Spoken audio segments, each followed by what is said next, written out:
Budget पर हमारी एक खास पेशकश देख रहे हैं आप। आपके साथ हूं मैं नेहा बाथम और अब अगला चैप्टर बजट से जुड़ा हुआ, जिसको समझाने के लिए हमारे विशेष मेहमान, हमारे क्लासरूम के टीचर, उन्हें मैं आमंत्रित करना चाहूंगी मंच पर। जयंत सिन्हा जी, जोरदार तालियों के साथ उनका स्वागत कीजिए।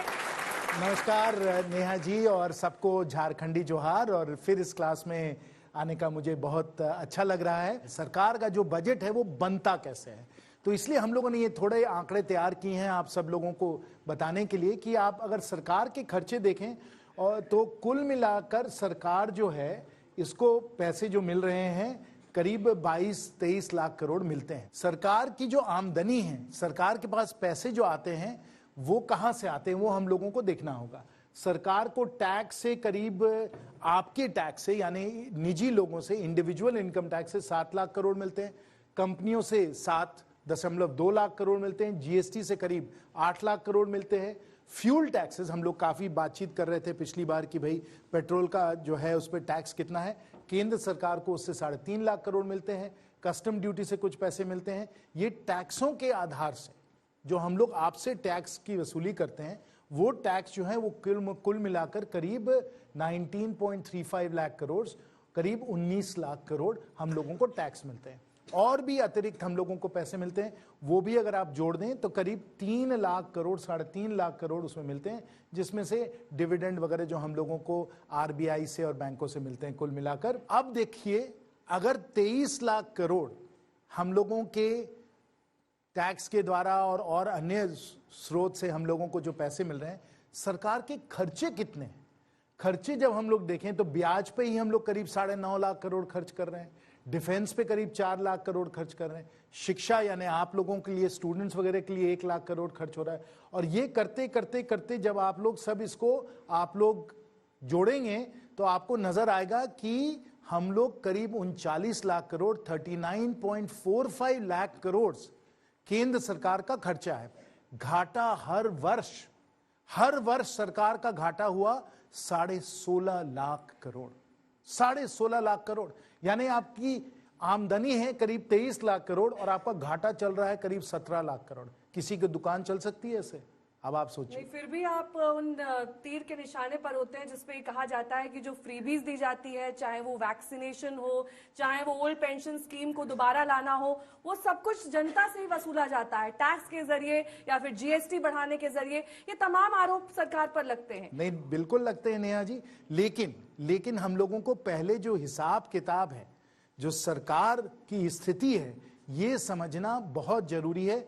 जैसे मैंने पहले ही कहा, 258 लाख करोड़, 258 लाख करोड़ आपकी दुकान का, पूरी दुकान का उत्पादन है। उस दुकान में सरकार की आमदनी सिर्फ 23 लाख करोड़ है, खर्चे 40 लाख करोड़ है, यानी घाटा 17 लाख करोड़, यानी 6.4% ऑफ जीडीपी, जिसको कहते हैं 6.4% ऑफ जीडीपी घाटा है। लेकिन घाटे को अगर आप सही रूप में उसको आप समझें तो आप जानिएगा कि 17 लाख करोड़ का घाटा है। ये बहुत बड़ा हम लोगों के लिए घाटा है। ये कोविड के कारण बढ़ा है, इतना नहीं रहता है, लेकिन आज के समय घाटा हम लोगों का बहुत बढ़ा हुआ है। इसे हम लोगों को कम करने की जरूरत है। और इसको जो फिस्कल डेफिसिट, जो एक बहुत बड़ा एक जो शब्द जो हरदम सब लोग उपयोग करते हैं, आपने भी जरूर सुना होगा, fiscal deficit, fiscal deficit. Fiscal deficit की जब बात होती है, वित्तीय घाटे की बात होती है, तो इस 16.5 लाख करोड़ की बात होती है। आप ही सोच लीजिए, आपकी दुकान चलेगी ऐसे? चल सकती है आपकी दुकान? अगर आपकी कमाई 23 लाख करोड़ है, आपके खर्चे 40 लाख करोड़ है, तो दुकान चलेगी? ये हम लोगों के लिए बहुत बड़ी समस्या है। और जब सब लोग बोलते हैं कि टैक्स में राहत दीजिए, यहां खर्चे और करिए, और फ्रीबी दीजिए, और रेवड़ी दीजिए, देंगे कहां से जब घाटा ही 17 लाख करोड़ का है? लेकिन ये चश्मा आप आम जनता को कैसे देंगे जयंत जी? क्योंकि इस चश्मे से ये देखना और समझना बहुत जरूरी होता है कि वित्तीय घाटा जैसी भी कोई चीज होती है जो सरकार अपने बही खाते में लाती है, बनाती है, लेकिन इसे आम जनता तक पहुंचाना और ये उन्हें समझा पाना कि क्यों वो ज्यादा टैक्स का बोझ वहन कर रहे हैं, या फिर क्यों ज्यादा जीएसटी दे रहे हैं, या फिर क्यों उनके पेट्रोल और डीजल के लगातार दाम बढ़ रहे हैं। क्योंकि ऐसा हमने हिमाचल में भी देखा था जब ओल्ड पेंशन स्कीम लाई गई, और ऐसा और कई राज्यों में भी आपकी सरकार पर आरोप लगता है। बिल्कुल सही है नेहा जी, लेकिन आम जनता को समझना चाहिए कि अगर हम लोग जिम्मेवारी से सरकार को, हम लोग को चलाना है, अर्थव्यवस्था को चलाना है, आपके भविष्य को संभालना है, हम लोग जनप्रतिनिधि लोग जो हैं, आप लोग अगर हम लोगों को वोट देते हैं, आप लोग अगर हम लोगों को चयन करते हैं, इसलिए चयन करें जिसमें कि हम लोग जिम्मेवारी से देश की वित्तीय परिस्थितियों को, देश के सब जो हिसाब किताब हैं उनको संभालें, इसलिए तो आप लोग वोट देते हैं। और अगर कोई गैर जिम्मेवारी अगर नेता हैं जो बिना सोचे समझे लोगों को बड़े बड़े वचन दे देते हैं, बोल देते हैं हम इसमें भी खर्चा करेंगे, उसमें भी खर्चा करेंगे, हम रेवड़ी भी लेंगे, हम जलेबी भी लेंगे, हम संदेश भी लेंगे, लेकिन अगर उस घाटे को अगर वो लोग नहीं समझ पाए तो ये बहुत चिंता का विषय बन जाता है। और इसलिए मैं आज तक को धन्यवाद देना चाहूंगा कि आप लोग इन सब विषयों को इस पे क्लास करा रहे हैं, हमारे सब छात्रों को ये सब समझा रहे हैं, जिसमें कि आपके माध्यम से, इस प्रोग्राम के माध्यम से हम लोग ये बातें जो है आम जनता के क्या इस बार के बजट में आयकर की छूट की सीमा को बढ़ाया जाना चाहिए? जो स्लैब्स हैं, जैसे 2.5 लाख हुआ, 5 लाख हुआ, या और भी कुछ आंकड़े हैं जो एक नंबर से जुड़े हुए हैं, यानी 2.5 लाख और 5 लाख। हम सब लोगों ने देखा, जब हम लोगों ने पिछली बार इन्फ्लेशन, महंगाई का दर जब देखा कि महंगाई का दर बढ़ा है, तो तर्क के आधार पे स्लैब को इन्फ्लेशन के साथ बढ़ाना मैं समझता हूं बिल्कुल सही हो सकता है, क्योंकि ये जो है ये आपको उतना ही आपको न्याय मिलेगा जो पहले दरकार है कि स्लैब जो है वो बढ़ाए जाएं। नहीं, मेरी तो सोच ये होगी, मैं अपना निजी बता रहा हूं, क्योंकि निर्णय तो माननीय वित्त मंत्री जी, माननीय प्रधानमंत्री जी करेंगे, लेकिन मैं अपनी निजी जो सोच बता रहा हूं कि अगर हम लोगों ने पिछले वर्ष सोचा था कि 2.5 लाख और 5 लाख होगा और फिर 6-7% फिर महंगाई का दर हुआ है, तो वो पिछले वर्ष के ही मुकाबले अगर हम लोगों को रखना है तो उतना तो बढ़ाना ही चाहिए, क्योंकि इतना तो महंगाई का दर ही हुआ है। अगर आपका डीए बढ़ रहा है तो फिर स्लैब भी बढ़ना चाहिए। क्या इनकम टैक्स के 2 विकल्प करदाताओं में कंफ्यूजन को बढ़ा रहे हैं और एक को हटा देना चाहिए? थोड़ा सा सिंप्लीफाई करना चाहिए, थोड़ा सा मॉडिफिकेशन की जरूरत है। माननीय वित्त मंत्री जी ने कई बार कहा है कि सरलता लाना, सरलीकरण करना, वही उद्देश्य रहा है दोनों विकल्प के लिए, ये पूरा स्कीम बनाने के लिए। और उसमें कोशिश यही है कि आप अगर सिंप्लीफाइड जो स्कीम है उसको लें, तो सब जो एग्जेम्पशंस हैं, डिडक्शंस हैं, उनको आप छोड़ दीजिए, और जो सरल स्कीम है उसको आप अपना लीजिए। क्या होम लोन पर टैक्स छूट की ब्याज सीमा 80 की सीमा में इजाफा करना चाहिए? मैंने जैसे पहले ही कहा कि अगर इसको हम लोग इसका तर्क समझें और इसका मुकाबला, तुलना हम लोग और देशों से करें, तो वहाँ इन सब बातों में जैसे जैसे महंगाई का दर बढ़ता है वैसे वैसे इनका एडजस्टमेंट होता रहता है, इनको बढ़ाते रहते हैं। तो इसका तर्क भी यही है कि अगर हम लोगों ने पिछले वर्ष इतने में दिया तो इस वर्ष भी उतना ही देना चाहिए, पर अगर महंगाई का दर है तो वो एडजस्टमेंट होना चाहिए।